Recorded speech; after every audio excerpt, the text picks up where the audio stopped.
Nagsimula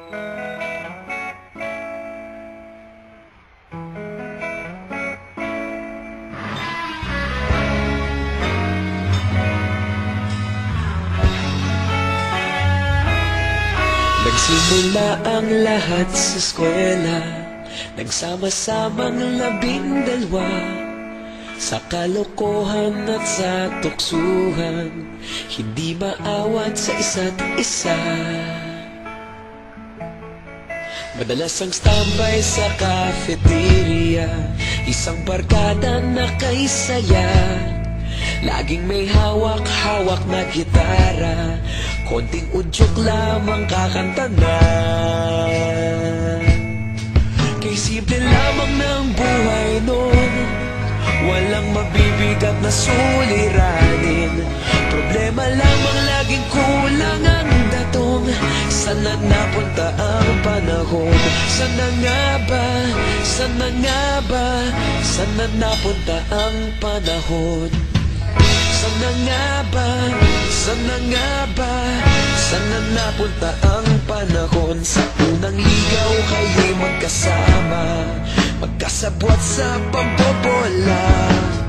Walang sikreto kayong tinatago, okay sarap ng samahang barkada. Nagkawatakan na sa kolehiyo, kanya-kanya na ang lakaran.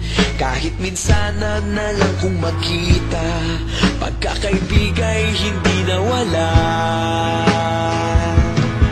At kung saan na napadpad ang ilan, sa dating eskwela meron din naiwan. Meron pa ng mga ilang nawala na lang, nakakamiss ang dating samahan. Sana nga ba? Sana nga ba? Sana nga bang barkada ngayon? Sana nga ba? Sana nga ba? Sana nga bang barkada ngayon?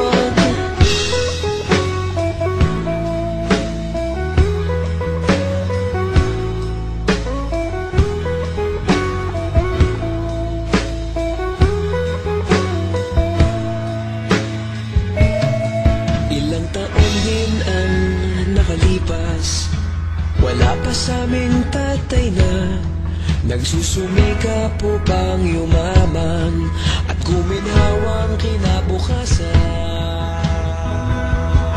Paminsan-minsan kami nagkikita, mga naiwan at natira.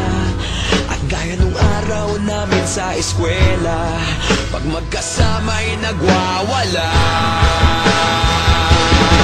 Napakahirap malimutan ang saya ng aming samahan. Kahit lumipas ng ilang taon, magkabarkada pa rin ngayon. Magkaibigan, magkaibigan, magkaibigan pa rin ngayon. Magkaibigan, magkaibigan, magkabarkada pa rin ngayon. Magkaibigan, magkaibigan, magkaibigan pa rin.